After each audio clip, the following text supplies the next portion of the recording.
Hello, good evening students. Today in 11th class physics, we are continuing our discussion on Newton's laws of motion. In the previous lectures, we have discussed about free body diagram. We have done some numericals also. We will be continuing some numericals today also, and we'll be discussing some concepts on the basis of those problems. है ना? अब आज का पहला problem बच्चों एक ऐसा ले लें. Up to now we had discussed about motion of connected bodies which were lying in a horizontal plane. Now we will be discussing today motion of connected bodies or connected bodies which are lying in a vertical plane or a vertical line. Suppose these are three connected objects. ये तीन connected objects हैं and this system is fixed somewhere here. इस को मास m1 बोल दिया, this is mass m2 and this is suppose mass m3. अब देखना, अब हम लोग इसके free body diagrams draw करेंगे, and then we'll try to solve. Since this system, this complete system is at rest, the difference of this problem with respect to the previous problems which we have done, जो अभी ये problem आज ले रहे हैं और जो पिछले प्रॉब्लम्स अभी हम लोग ने किए हैं, उसमें डिफरेंस ये है कि ये सिस्टम कंप्लीटली रेस्ट पर है ना. तो अब इसमें you have to find out the tensions in different strings. Acceleration तो निकालना नहीं पड़ेगा because this system is at rest.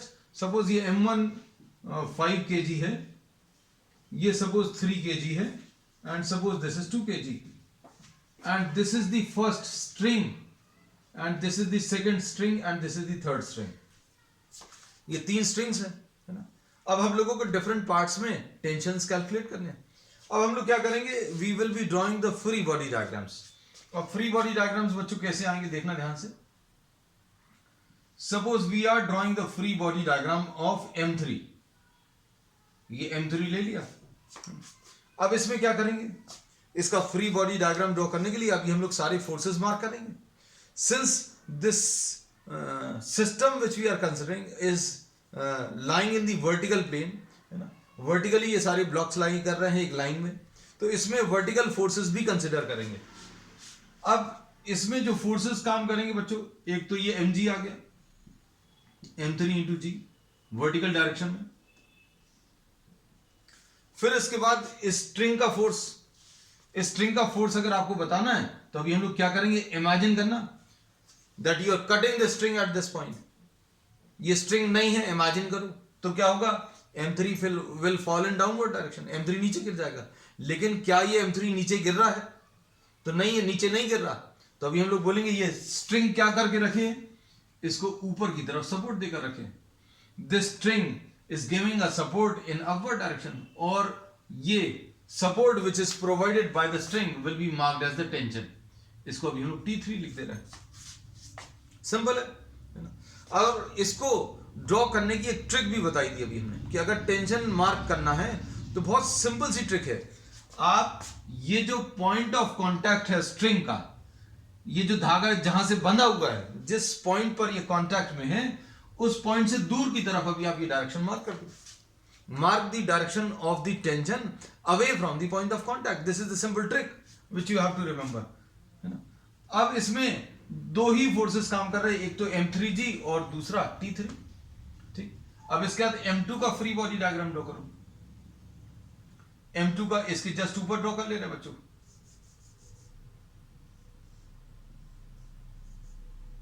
ये m2 आ गया. अब इसके ऊपर कौन कौन से फोर्सेस काम कर रहे हैं? तो बच्चों एक ये वाली स्ट्रिंग है और ये वाली स्ट्रिंग है ना. इसमें suppose we are marking these points as A, this as B and this as C. तो B पॉइंट पर स्ट्रिंग जो है उसमें फोर्स अगर मार्क करना है, स्ट्रिंग का फोर्स कैसे मार्क करते हैं बच्चों? Away from the point of contact. This is the point of contact, इससे दूर की तरफ. तो इससे दूर की तरफ अभी हम लोगों ने ये मार्क कर लिया, इससे दूर की तरफ. And this will be T3, क्योंकि ये थ्रेड तो सेम है. कौन सी वाली थ्रेड? ये इन दोनों को कनेक्ट करने वाली m3 और m2 को कनेक्ट करने वाली स्ट्रिंग जो है वो सेम है. इसलिए अगर आप इधर पर टेंशन T3 मार्क करो तो इधर भी टेंशन T3 आएगा. लेकिन डायरेक्शन मार्क करना, तो डायरेक्शन भी अभी हमें देखकर मार्क करना पड़ेगा, away from the point of contact. And I told you one thing also in the previous class, that if you are marking T3 correctly, अगर आपने ये T3 इस पर भी बनाया और इस पर भी बनाया, किसी एक फोर्स को दो अलग अलग जगह पर अगर आप बना रहे हैं तो उनके डायरेक्शंस ऑपोजिट आएंगे।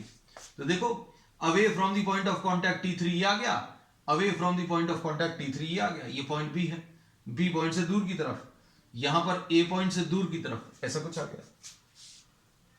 अब C पॉइंट पर ड्रॉ करो, C पॉइंट पर ये वाला थ्रेड है, सेकंड वाला, इसमें C पॉइंट पर अगर टेंशन मार्क करना तो बच्चों देखो ऐसा कुछ आएगा, ये C पॉइंट है, ये C पॉइंट मार्क कर लिया, और C पॉइंट पर टेंशन अगर मार्क करना तो away from the point of contact, इसको भी हम लोगों ने T2 मार्क कर लिया। तो ये फ्री बॉडी डायग्राम्स अभी हम लोग ड्रॉ कर रहे हैं। अब इसमें एक और जो फोर्स काम करेगा वो कौन सा रहेगा, M2G। अब देखो, इसके बाद थर्ड वाला जो ब्लॉक है M1 ड्रॉ कर लो। We are drawing this separately, यहां कहीं पर ड्रॉ कर देना है। M1 का बच्चों देखो, इसमें इस पॉइंट को D मार्क कर देना है, इसको E मार्क कर देना है। देखो, दिस इज M1।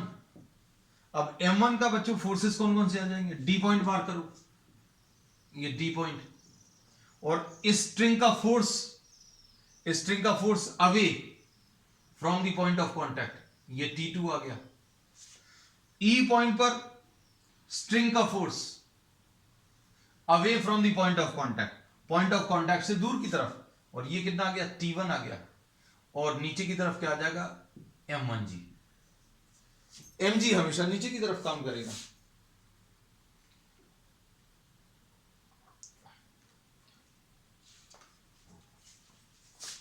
तो ये क्या किया बच्चों, अभी हम लोगों ने फ्री बॉडी डायग्राम्स ड्रॉ कर दिए।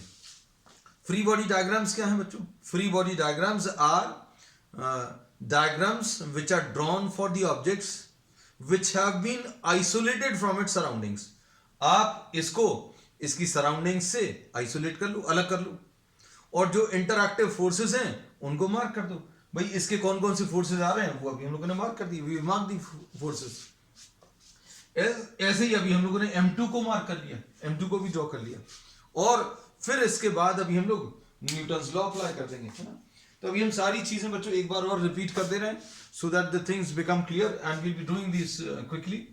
ये देखो, M3 जब ड्रॉ करना, ये M3 है, ठीक है, इसके ऊपर नीचे तो कोई थ्रेड है नहीं, ये M3G बना लिया, ठीक।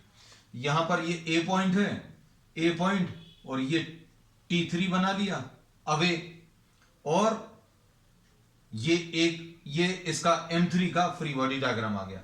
अब M2 का फ्री बॉडी डायग्राम ड्रॉ करो, ये बच्चों M2 है ना, ये पॉइंट B है, पॉइंट B पर टेंशन अगर ड्रॉ करना है तो अवे, और ये कौन सा वाला थ्रेड है, थर्ड थ्रेड है, तो T3। हमने बोला ये T3 और ये T3 इक्वल एंड ऑपोजिट रहेंगे। अलग अलग ऑब्जेक्ट्स पर अगर सेम फोर्स बना रहे हो तो ऑपोजिट डायरेक्शंस में आएंगे। फिर C पॉइंट पर इस थ्रेड का फोर्स मार्क करो। इस थ्रेड का फोर्स कैसे मार्क करोगे, पॉइंट ऑफ कांटेक्ट से दूर की तरफ, ये आ गया T2।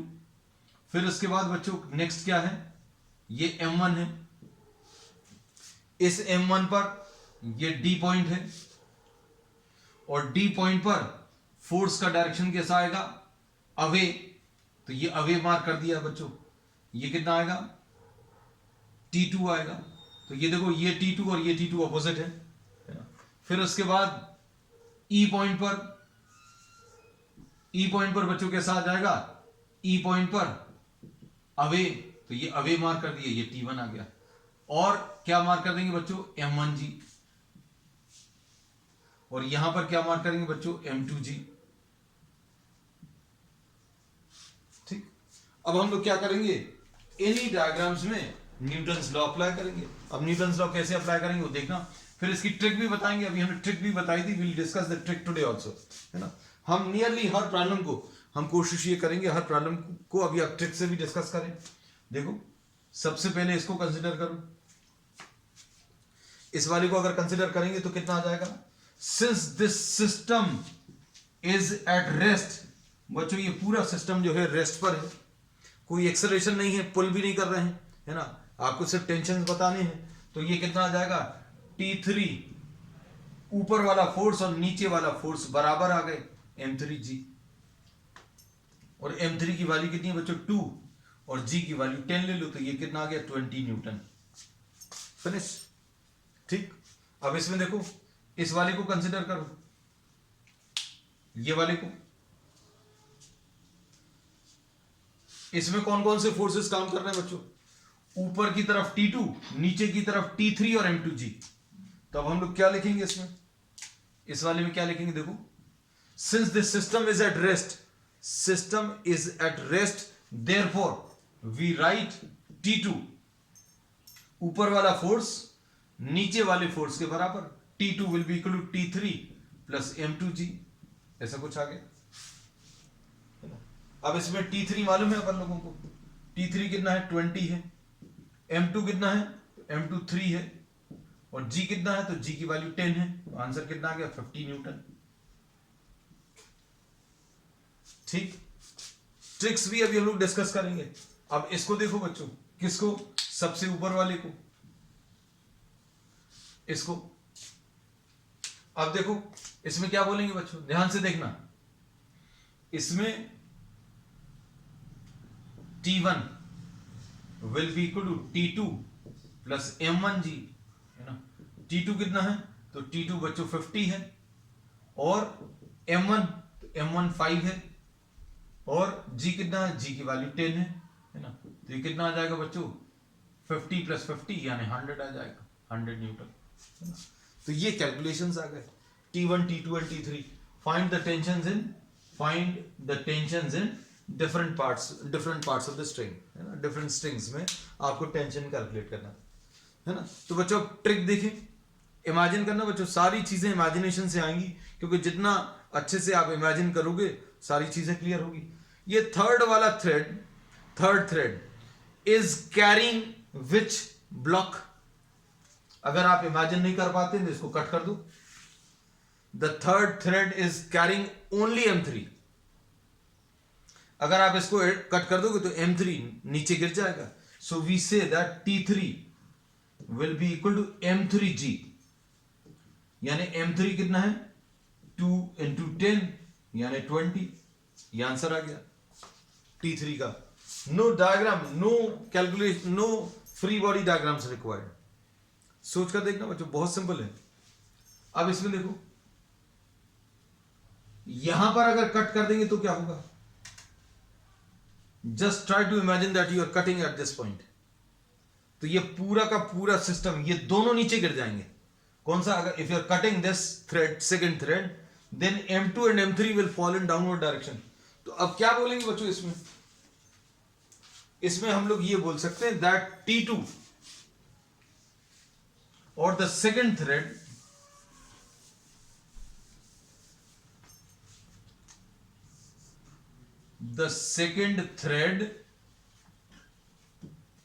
इज लिफ्टिंग, किस किस को लिफ्ट कर रहा है, M2 एंड M3 को लिफ्ट कर रहा है।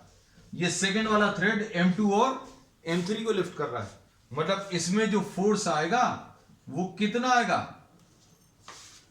बता सकते हैं कितना आएगा बच्चों। ये M2 और M3 को कैरी कर रहा है, मतलब 3 + 2, ये तो मास आ गया, इंटू G मतलब 10, यानी कि कितना आ जाएगा 50 न्यूटन। तो ये देखो आंसर 50 न्यूटन। अब फर्स्ट वाले थ्रेड को देखो, अगर आपने इसको कट कर दिया तो कौन सा वाला ब्लॉक गिरेगा,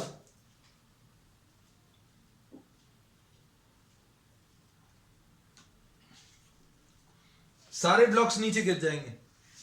तो ये T1 किसको कैरी कर रहा है, T1 M1 M2 और M3, M1 M2 M3 तीनों को कैरी कर रहा है।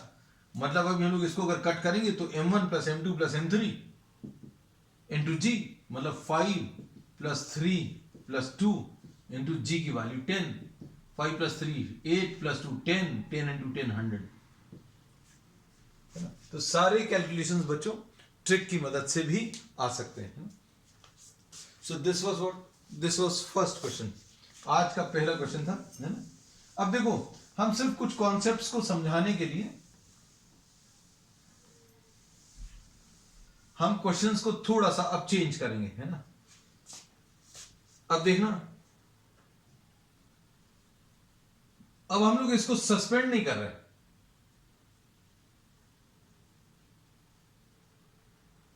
Now we say that we are removing this support. आपने ये सपोर्ट रिमूव कर दिया, अब हम क्वेश्चन चेंज कर रहे हैं बच्चों, अच्छे से समझना सारी चीजों को। You will be able to understand many concepts with the help of these problems, क्योंकि अभी हम कॉन्सेप्ट्स बताने हैं आपको, सारी चीजों के कॉन्सेप्ट्स बताने हैं, है ना। तो अभी हमने क्या बोला बच्चों, ध्यान से सुनना। This is now being carried in upward direction with a force T1. Question number 2, the system is moved upward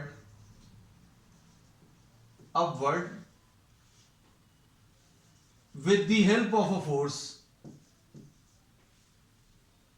a force T1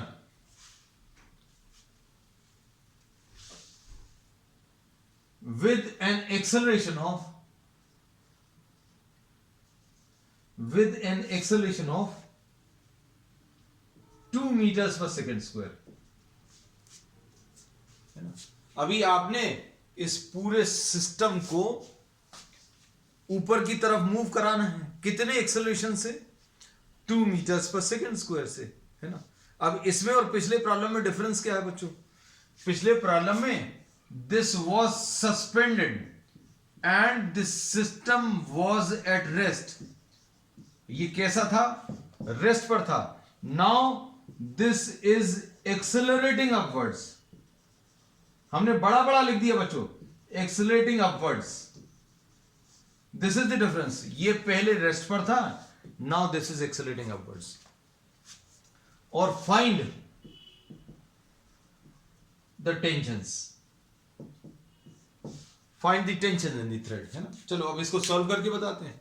हमने कुछ भी डेटा चेंज नहीं किया, I am just trying to change the conditions, है ना, ताकि आपको समझ में आए कि प्रॉब्लम में डिफरेंस कहां पर आ रहा है, T1 T2 T3 में डिफरेंस क्या आएगा, है ना। अगर आपको इस सिस्टम को रेस्ट पर रखना है तो ये कितना आया था, ये 100 आया था, इसमें फोर्स 50 आया था और इसमें फोर्स 20 आया था। Now what will happen if you are trying to accelerate this system in upward direction, then what will happen, है ना। अब देखो कैसे ड्रॉ करेंगे हम लोग, फिर से फ्री बॉडी डायग्राम्स ड्रॉ करेंगे, लेकिन इनको अप्लाई करने का, न्यूटन्स लॉ को अप्लाई करने का तरीका चेंज होगा। क्या चेंज होगा देखो जरा, इसका फ्री बॉडी डायग्राम सब कुछ रिपीट भी हो जाएगा, तो अभी हम जल्दी जल्दी ये सारी चीजें बता सकते हैं।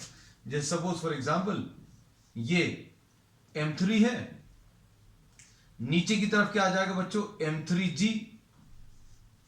ऐसा कुछ आएगा, है ना। ऊपर की तरफ क्या आएगा बच्चों, ऊपर की तरफ आएगा ये A पॉइंट है ना, और ये T3 है, मार्क कर दिया। देखो नीचे की तरफ M3G, ऊपर की तरफ T3 आ गया, है ना। और ये सिस्टम एक्सेलरेट कर रहा है, ये एक डिफरेंस है। This is the only difference which we are having from the previous problem. अब इसके बाद इसमें कंडीशंस क्या लिखेंगे बच्चों, ध्यान से देखना। Since this is accelerating upward, अगर कोई ऑब्जेक्ट एक्सेलरेट कर रहा है, and since this entire system is accelerating upwards, अगर कोई ऑब्जेक्ट एक्सेलरेट कर रहा है मतलब एक्सेलरेशन है, मतलब उसके ऊपर एक नेट फोर्स आएगा, और नेट फोर्स कैसा आएगा, मास इनटू एक्सेलरेशन, और जिस डायरेक्शन में एक्सेलरेशन है उसी डायरेक्शन में नेट फोर्स आएगा। तो अब हम लोग क्या बोलेंगे, एक्सेलरेशन इज अपवर्ड्स, एक्सेलरेशन कैसा है, ऊपर की तरफ। तो मतलब ये दोनों अब बराबर नहीं है, क्योंकि दोनों बराबर कब थे, जब ये सिस्टम रुका हुआ था। अब ये एक्सेलरेट कर रहा है, तो ये दोनों बराबर तो नहीं हो सकते, क्योंकि दोनों बराबर होंगे तो कैंसिल हो जाएंगे, तो नेट फोर्स 0 आएगा, और नेट फोर्स अगर 0 आएगा तो एक्सेलरेशन नहीं आ सकता। जबकि क्लियरली प्रॉब्लम दिया कि एक्सेलरेशन आ रहा है। ठीक है, तो ये डिफरेंस समझना। तो अब हम लोग क्या बोलेंगे बच्चों, यहां पर इस बॉडी के लिए net force will B T3 minus M3G। बस ये समझने वाली बात है ना। अभी तक पिछले प्रॉब्लम में अभी हम लोगों ने T3 और M3G इक्वल लिए थे, क्यों? क्योंकि सिस्टम रेस्ट पर था। Now this is accelerating. अगर ये ऊपर की तरफ एक्सेलरेट कर रहा है तो ये दोनों इक्वल नहीं हो सकते। If they are equal then these two will cancel each other, these two will cancel each other, that means the net force will become zero. लेकिन नेट फोर्स जीरो नहीं है, क्यों? क्योंकि एक्सेलरेशन आ रहा है। एक्सेलरेशन कितना आ रहा है? 2 मीटर्स पर सेकेंड स्क्वायर। मतलब ये T3 बड़ा है। T3 बड़ा क्यों है? क्योंकि T3 ऊपर की तरफ है। ऊपर वाला फोर्स बड़ा क्यों? क्योंकि ये ऊपर की तरफ एक्सेलरेट कर रहा है। अगर ये नीचे की तरफ एक्सेलरेट कर रहा होता तो कौन सा बड़ा होता? If the system was accelerating downwards, then M3G would have been greater. But this system is accelerating upwards. बस मेन चीज समझने की ये। और नेट फोर्स को फिर अभी हम लोग न्यूटन सेकंड लॉ से क्या लिख देते हैं बच्चों? Mass into acceleration. बस इतना सा है बच्चों डिफरेंस। अब इसमें देखो T3 तो ऐसे ही लिखा है, M3 की वैल्यू कितनी आ गई बच्चों? 2 आ गई, G की वैल्यू 10 आ गई, है ना, और M3 की वैल्यू 2 आ गई, और A की वैल्यू बच्चों 2 है ना। तो T3 की वैल्यू कितनी आ गई? 20 प्लस 4 यानी कि 24 न्यूटन। देखो डिफरेंस आया क्या? पिछले प्रॉब्लम में ये 20 न्यूटन था। If this system was at rest then this tension was how much? This tension was 20 newton, लेकिन अब ये 24 न्यूटन आ गया, है ना। तो अब हम लोग क्या बोलेंगे बच्चों? ये जो थ्रेड का फोर्स है वो किस लिए यूज हो रहा है? अच्छे सुनना बच्चों, ये वाली थ्रेड का फोर्स किस लिए यूज हो रहा है? इसको एक तो कैरी करना है और फिर एक्सेलरेट भी कराना है, दो चीजों के लिए। मतलब mg तो आएगा ही आएगा, और क्या आएगा? मास इनटू एक्सेलरेशन भी आएगा, है ना। तो ये ज्यादा आ रहा है, पहले 20 था, अब 24 आ गया, है ना। तो अब चिंता मत करो, अभी आगे और कैलकुलेशन देखते हैं। सपोज M2 का फ्री बॉडी डायग्राम बना है, ये M2 है। फोर्सेस बच्चों बहुत अच्छे से समझना, हम बहुत टाइम देकर आपको सारी चीजें बता रहे हैं। अब इसमें जैसे बी पॉइंट है, ये बी पॉइंट थोड़ा सा ऊपर बना दें, M2 ये बी पॉइंट है ना। अब यहां पर फोर्स का डायरेक्शन कैसा आएगा बच्चों? अवे। टेंशन का डायरेक्शन बहुत सिंपल तरीका बताया, क्योंकि बच्चों बहुत कंफ्यूजन रहता है स्टूडेंट्स को टेंशन के डायरेक्शंस मार्क करने में। 12th में भी आ जाते हैं, बाद में इंजीनियरिंग में भी चले जाते हैं। They are still confuse how to mark the direction of tension. तो टेंशन का भी हमने बहुत सिंपल ट्रिक बताई है कि आप पॉइंट ऑफ कॉन्टैक्ट से दूर की तरफ एरो मार्क कर दो, है ना। और ये कौन सी थ्रेड है? उस थ्रेड का नाम लिख दो, T3। फिर इसके बाद क्या है बच्चों? नेक्स्ट ये T3 मार्क किया, फिर उसके बाद बच्चों ये M3 मार्क किया, M3G, और ये C पॉइंट मार्क किया। C पॉइंट पर टेंशन कैसा है? अवे, मतलब ये T2। ठीक है, ये क्लियर रहना चाहिए। अब इसके बाद क्या करेंगे? ये कैसा एक्सेलरेट कर रहा था? This system is accelerating upwards. ये सिस्टम कैसा एक्सेलरेट कर रहा है बच्चों? ऊपर की तरफ। तो इसमें एक्सेलरेशन का डायरेक्शन मार्क कर दो। एक्सेलरेशन अगर ऐसा है तो ये ऊपर वाला फोर्स और नीचे वाले फोर्स इक्वल नहीं हो सकते। पिछले केस में इक्वल थे क्योंकि सिस्टम रेस्ट पर था। So we had said that upward force is equal to downward force. लेकिन अब क्या हो रहा है? This is moving upward. अगर अपवर्ड मूव कर रहा है तो नेट फोर्स क्या आ जाएगा बच्चों? ये समझना, net force will be equal to upward force minus downward force.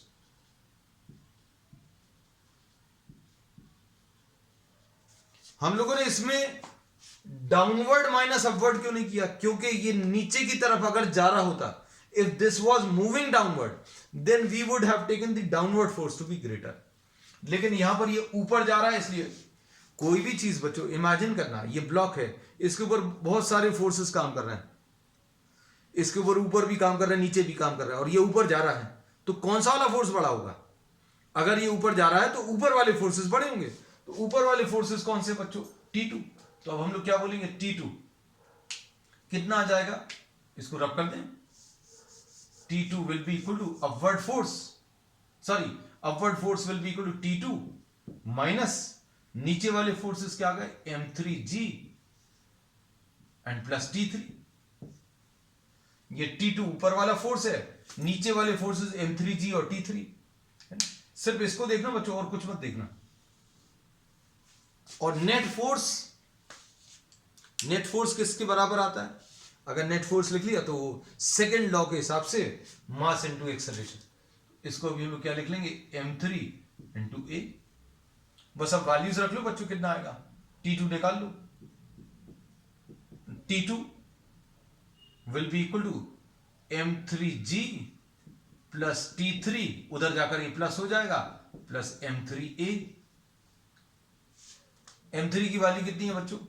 M3 की वैल्यू 3 है, G की वैल्यू 10 है, T3 की वैल्यू 24 है, और M3A, तो M3 कितना है? 3 है, और एक्सेलरेशन कितना है? 2 है। सारी वैल्यूज रख दी अभी हमने। अब इसके बाद ये रब कर दे रहे हैं, क्योंकि ये कैलकुलेशंस अभी हम लोग कर चुके हैं।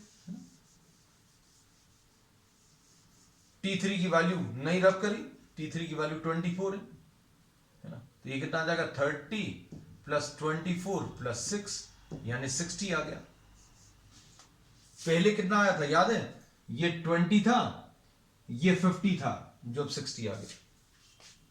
ठीक, अब कौन सा बचा बच्चों? अब बचा है सबसे ऊपर वाला M1 का फ्री बॉडी डायग्राम। तो M1 का फ्री बॉडी डायग्राम ड्रॉ करेंगे, देखो जरा। ये M1 आ गया, इसमें ऊपर की तरफ फोर्स बच्चों T1 है। ठीक, नीचे की तरफ क्या है? इस पॉइंट पर, इस पॉइंट D पर नीचे की तरफ away from the point of contact, ये कौन सी वाली थ्रेड है? T2। तो देखो बच्चों, ये T2 सेम रहना चाहिए, ये T3 सेम रहना चाहिए। और क्या है? M1G। क्या ये मूव कर रहा है? तो अभी हमें मालूम बच्चों, ये भी कहां की तरफ? ऊपर की तरफ एक्सेलरेट कर रहा है, A। अब इसमें देखो, अप्लाई करें, क्या अप्लाई करेंगे? Net force. नेट फोर्स कितना आ जाएगा?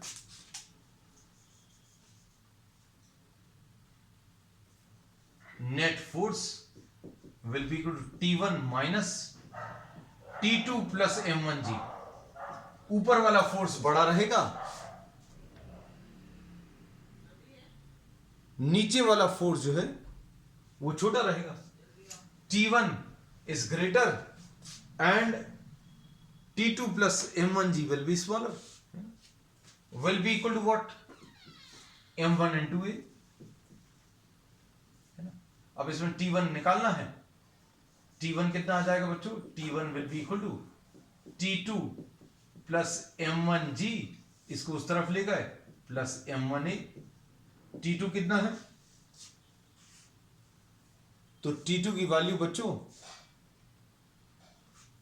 T2 की वैल्यू 60 है, प्लस M1 की वैल्यू 5 है, G की वैल्यू 10 है, M1 की वैल्यू 5 है, एक्सेलरेशन की वैल्यू 2 है। तो ये कितना आ जाएगा सॉल्व करने बाद? 60 प्लस ये 50 आ जाएगा, और ये 5 2 10 यानी कि 120। तो अब हम लोग इसमें ये कहते हैं बच्चों, अब इसमें ट्रिक क्या है? हम लोग ये कहते हैं किसी सिस्टम को अगर आपको ऊपर की तरफ ले जाना है, तो अभी हम लोग बोलेंगे आपको इसको, इस थ्रेड के बारे में सोचकर देखना। इस थ्रेड को क्या करना है? पूरे सिस्टम को कैरी करना है। पूरे सिस्टम को कैरी करना मतलब मास ऐड कर लो, M1 plus M2 plus M3 मतलब 5 प्लस 3 प्लस 2 इंटू G। किसी चीज का वेट कितना आ जाता है? mg आता है, तो mg निकाल लिया। फिर क्या करना है? इसको एक्सेलरेट भी कराना है, इस पूरे सिस्टम को एक्सेलरेट भी कराना है। तो कितना एक्सेलरेशन आ जाएगा बच्चों? 5 प्लस 3 प्लस 2 इंटू एक्सेलरेशन कितना बच्चों, एक्सेलरेशन 2 है ना, तो ये कितना आ जाएगा 10 इंटू 10 100 प्लस 20 यानी कि 120 न्यूटन। तो बच्चों ये ट्रिक से निकालना सिखा दिया। तो बच्चों आज के लिए इतना ही। We will continue with many more such problems on the next one. That's all for today.